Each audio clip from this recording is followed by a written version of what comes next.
About myself, I've been working with Drupal for a long time. My Drupal user is 15 years old. I've been mostly working as an architect or managing teams of architects or teams of developers. Currently, I work for the European Commission, which is one of the largest Drupal users, with about 300 websites in Drupal. I've been coming to the DrupalCamp Spain for a long time. That's an improved version of myself for 11 years now, from Cáceres. But I am from Portugal, from the other side of the border. Last year, we had the pleasure to organize with the Spanish Association the first joint event between Portugal and Spain, which was in my hometown in Évora. And this year, we actually going to repeat, so mark in your calendars in April. We are repeating the Drupal Iberia this year in Cáceres, in the other side of the border, so 4th and 5th of April. I hope to see you there. So let's make it interactive. Who has heard any colleague using this excuse when things don't work? Like, it worked in my machine at least. And who were that colleague? Was yourself? Like, it happens to all of us, right? That it used to work in my environment, but when I moved to the code to somewhere else, it doesn't work anymore. Why is that? Well, this is the traditional software development lifecycle. It happens to Drupal, but many other things as well. So you typically develop in your local laptop, in your local environment, mostly in a laptop, either in a different OS, most of the times Mac OS, Windows, sometimes Linux. You test it in a different environment, so you move it to integration or staging or pre-production. You can call that intermediate environment many things.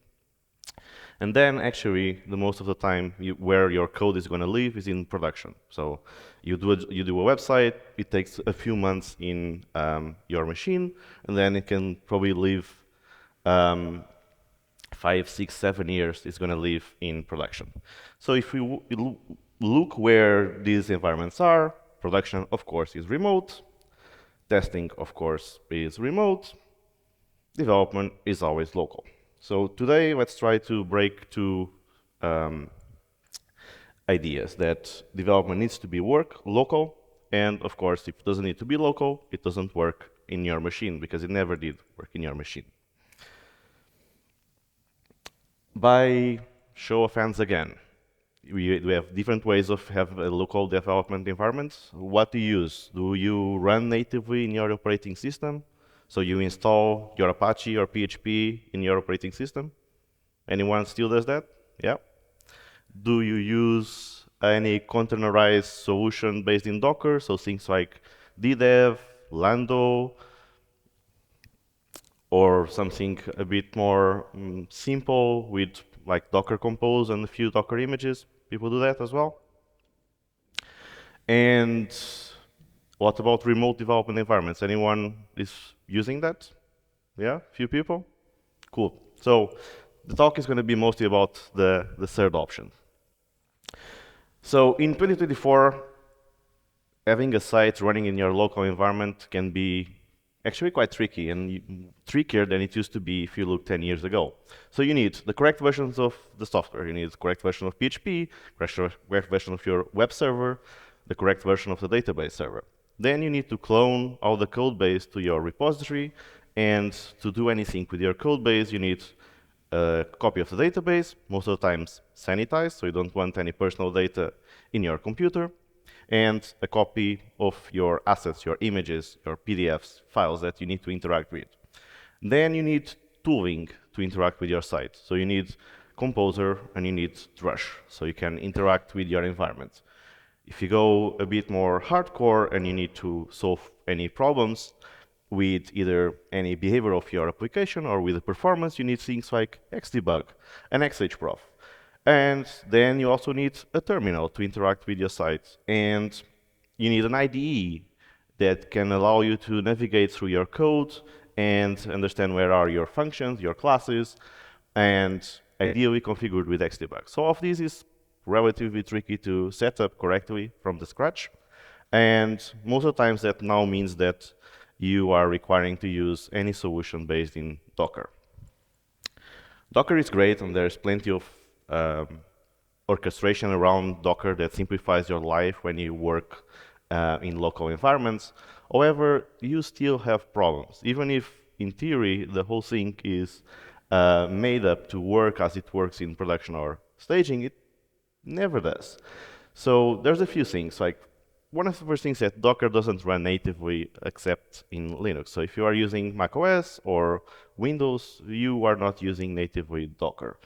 That means that there is some variability on the performance of the application and the behavior of the application.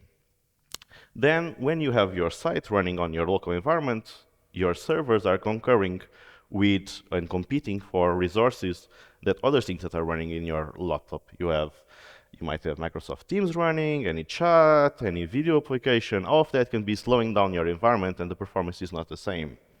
Anytime that you do an update on your operating system, and these days they are more and more common, then you might be impacting your development environment. You have something broken in your development environment because someone released a Docker upgrade, or there was some upgrade on the operating system. You also have a security problem, actually, because your code is traveling around with your laptop. So if you're traveling a lot around, you might have a liability when carrying up the code in your laptop. You also have difficulties when you want to share your work, either with your clients or with your colleagues. So if you want to show the work that you have on your laptop running, it's not that easy. You need to either open a port or get access to your client or to someone that you want to show your work to see your environment. And it's also very hard to collaborate with peers. Like if you want to show exactly what you have on your local desktop or on your local laptop to your colleague to have exact same version, you need to push to a branch, have him pull the branch, making sure that the database are synchronized, the configuration is synchronized. So all in all, it's not that easy to just show, I have here a problem, can you help me, and can you code with me for 5 minutes? That's not very easy. And there's also the cost. Hardware is getting more and more expensive, like having a good laptop to run a Drupal site these days is not the same as it used to be 10 years ago. So if you have a team of young developers or people that cannot afford a super laptop to start working, that's tricky. So with all these problems and with the evolutions that IDEs and remote environments have had in the last years, why can't we take the development out of the laptop and just bring it to a remote environment? So IDEs have had a lot of evolutions in the last years, and they can now work perfectly with remote environments. It can almost feel that we are working in a remote environment, but it feels that the sync is running on your laptop. You have Dockerized solutions that are very easy to transport across environments, but they work way better in Linux. And if you actually run them in Linux, they're always going to be more close to production than they are if you run them in macOS or Windows, when then production is going to be a different thing. The mantra or the real trick should be that as a developer, you should have pleasure with what you are doing. So you shouldn't be affected by any problems on the environment. So you should be working as it feels like local environment, but it's not. That's the trick. So let's see a small demo of what this could look like. So imagine that you could do something like this. You had a dashboard with environments that you can launch on demand. You launch an environment. Your environment sets up for a few seconds. You can ask it to open directly in the browser. You have an IDE running directly in the browser. So your site, of course, is running directly on the browser. You have all your doc root there, so your Drupal is running, is editable directly in the browser. You have a full-fledged IDE, so you can actually go to the definition of your functions, navigate across the different classes, see the different sections of your site through a specific URL that is configured only for your on-demand environment. You have access directly in your browser as well to your terminal, so you can run Drush, or you can run Composer.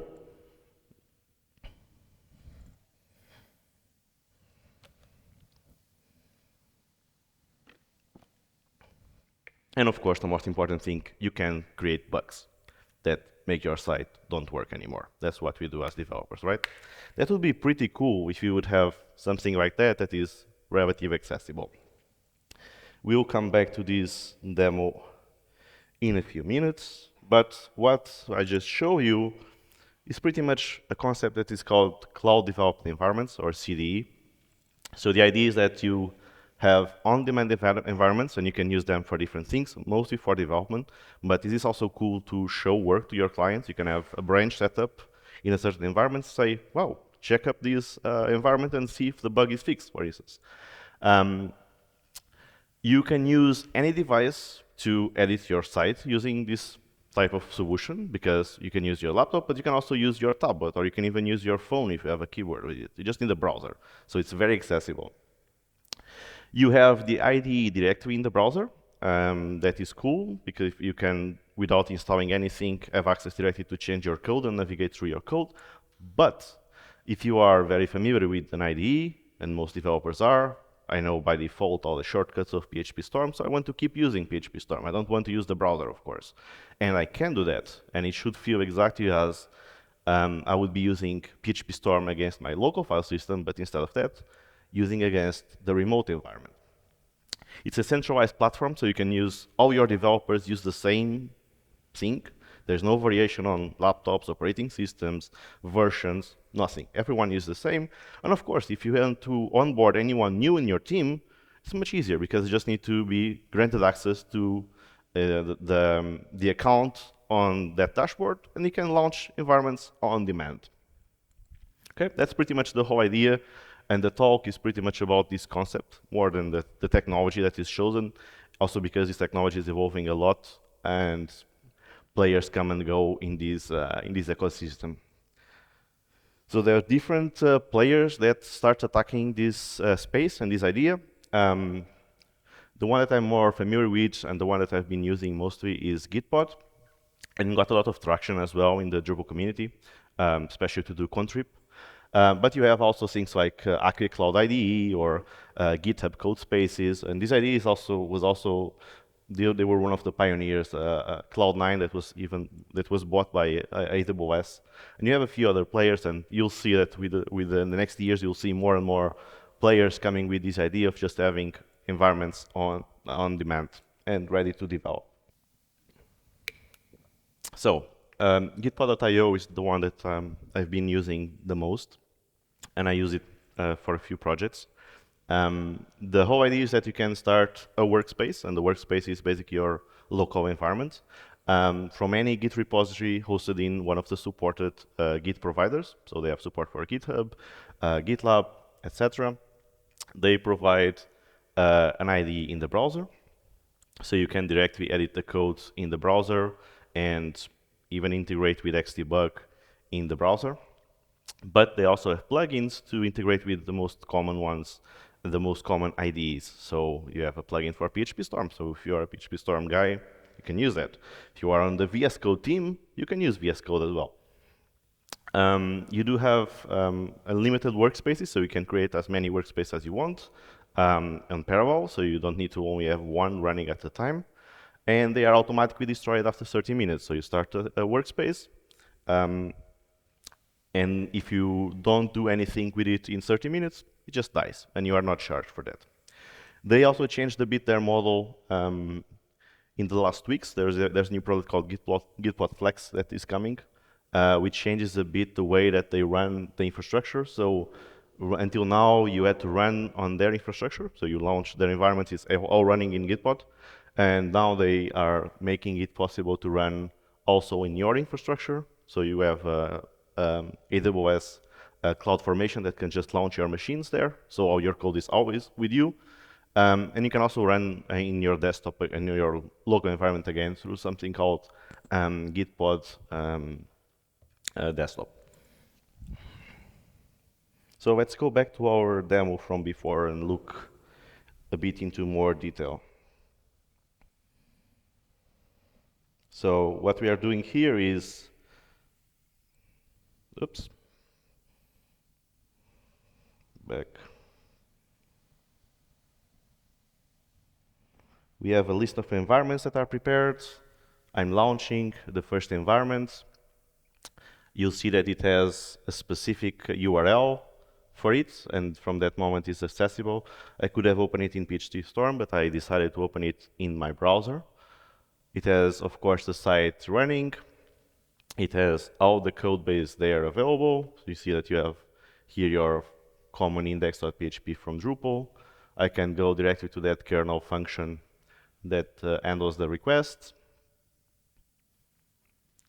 I can navigate across my site, and you see that it is its own specific URL with a shared port. In this case, I have port 8080 shared, so that's what it's sharing.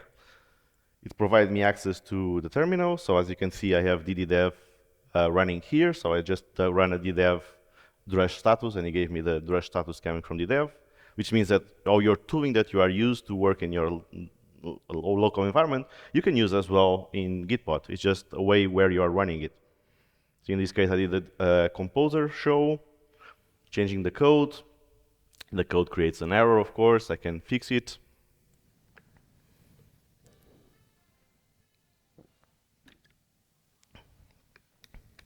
I can go back to my terminal, enable through DDEV. I can enable Xdebug. I just enabled Xdebug now. And I can put a breakpoint on my index.php there. I refresh it. It's fixed. And Xdebug is directly working now on my browser, which is pretty cool and pretty hard to do when you try to do this type of setup locally. Of course, DDEV helps here, but having it running in the browser, it's amazing. When you're ready with it, the only thing that you need to do is check the change that you have done in your Git repository and push it to the next environment. In this case, it will go to integrations afterwards. Okay, so one thing that was curious and might have catch your attention that the whole thing, or the time that it spent to launch that environment, was very fast, right? It was like a few seconds. And the reason for that is that Gitpod has this interesting feature, which is the pre-build. So when you want to launch an environment from scratch, from a Git repository, there's many things that you can do. But this is one example that I do in one of my projects. So I do Docker Compose pull, I do Composer install. So I do have my build ready for the site to run. Then I don't install the site from scratch. I actually pull a database, sanitized version of a database for my site from Amazon S3. It imports, and I do have now all my things now on my environment, on my container as well. Which means that the next time I start working on that version of the code, I do have everything ready. Okay, and these pre-builds run anytime that you push code to anywhere you want. So you can set it up to anytime you push code to the dev branch, then I have a new container available for the next person to work. Or you can work it on your merge request. You have container ready for the next time that someone is going to check up that. And then you do have a bunch of configurations, like which ports you want to open by default, if you want to open the browser by default or not. All these types of things are configurable through this gitpod YAML file that you just need to set up in your repository. If you want to try Gitpod, my recommendation, and you want to try it with Drupal, my recommendation, the easiest way to set it up is using this recipe from Sala.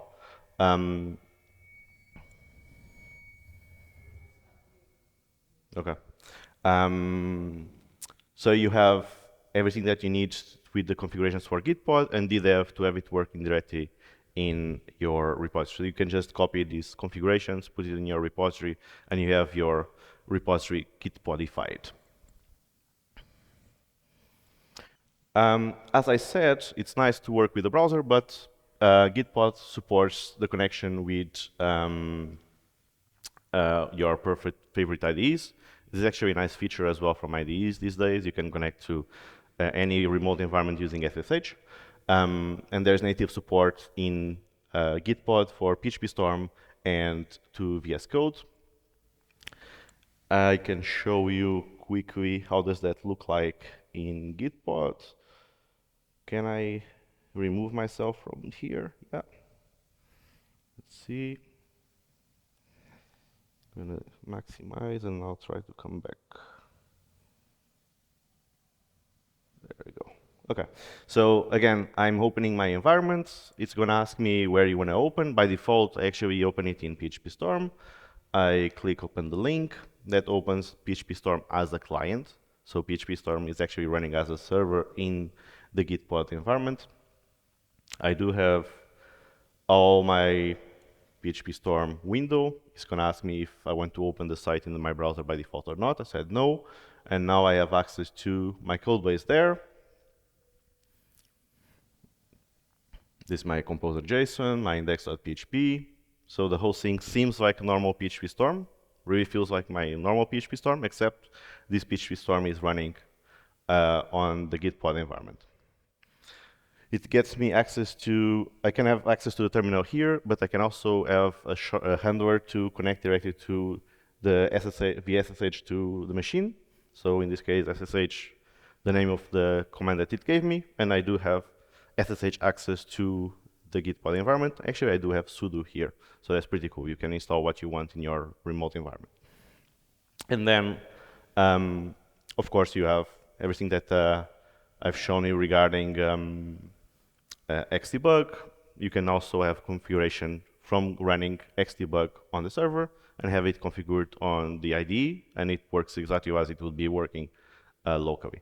Basically, Gitpod allows you to expose any port that you want running on your remote environment. So if it's SSH, of course you have it. If it's the Xdebug port, you can do it. If you want to expose your Selenium to connect with your VNC there, you can do it as well. So all your ports can be exposable.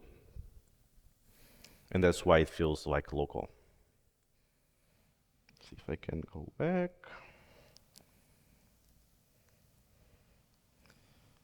Another thing that I've shown you, if you don't want to use a solution like Gitpod, or if you do have any privacy concerns where your code is living, this functionality that I've just shown you of having the IDE connecting to a remote environment is something that can be used also with your own servers. So you can have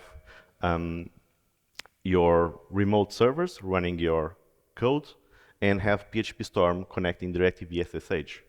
So for instance, this year I've done something that I haven't done in 20 years. I bought a desktop. And I had to have a few projects that I couldn't put in Gitpod, but I want to use the same type of philosophy. I want to use the same type of environment. I want to have a powerful Linux machine running my local environment, but I want to run it through in my local PHP Storm. So that's another feature that PHP Storm has, and VS Code as well, that allows you to do this kind of thing. Let me show you. So you can set up a new project in PHP Storm. The only thing that you need to set up is your SSH host and your username. And you can connect to it. I do have a few projects here already configured that I can use from my laptop to connect to my remote server. And I've seen many more and more colleagues that I know that start doing these kind of things. And it's the performance that they get and the overall experience that they get is way more stable, and it's actually quite great than running the whole thing in your even very powerful MacBook M3 Pro, whatever. It's way better. There you go. You can see that at the beginning, of course, PHP Storm is indexing all your code base, so it can be slow. So you can see that the CPU is running quite high, but after it's indexing, it's a normal performance that you are expecting from PHP Storm. And with that, you can still use remote environments, and you can have your remote environments prepared for your team, but you don't have to have all this code running on developers' laptops. Okay?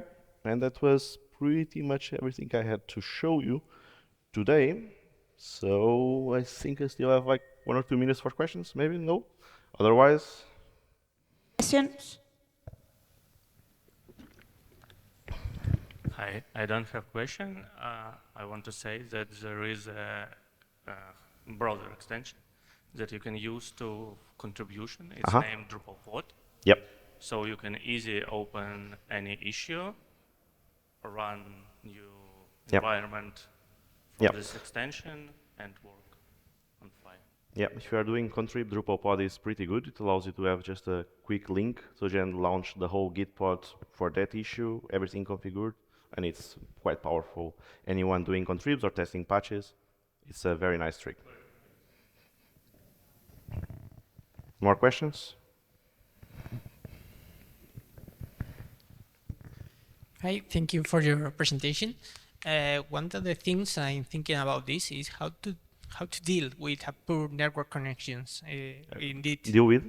poor network connections. So if you are offline and you need to keep 100% of time connected, and then when you synchronize, you lose your changes. Maybe I don't know. How do you deal with that?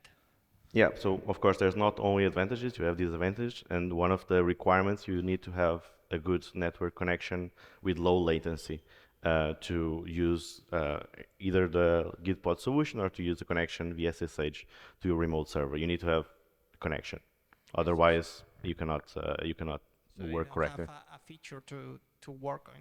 You don't have any synchronized solution that allows you to pull work locally and then push to that remote environment.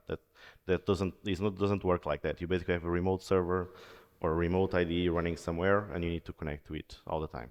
So if you need to travel by train or by plane, enjoy your trip and not code. Okay, thank you very much. More questions? Hello. Thank you for the session. I'm sorry if you explained that because I came late, but I'm assuming the cost of the Gitpod for contribution is for free?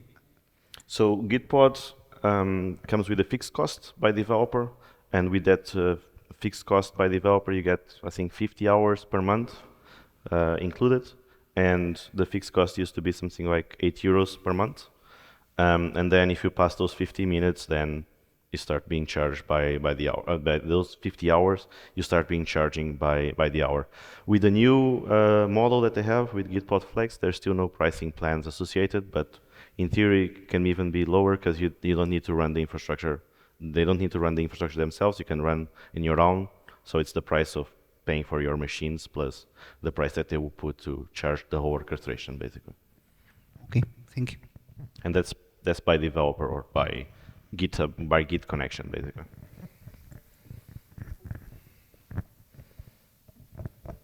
Anyone else?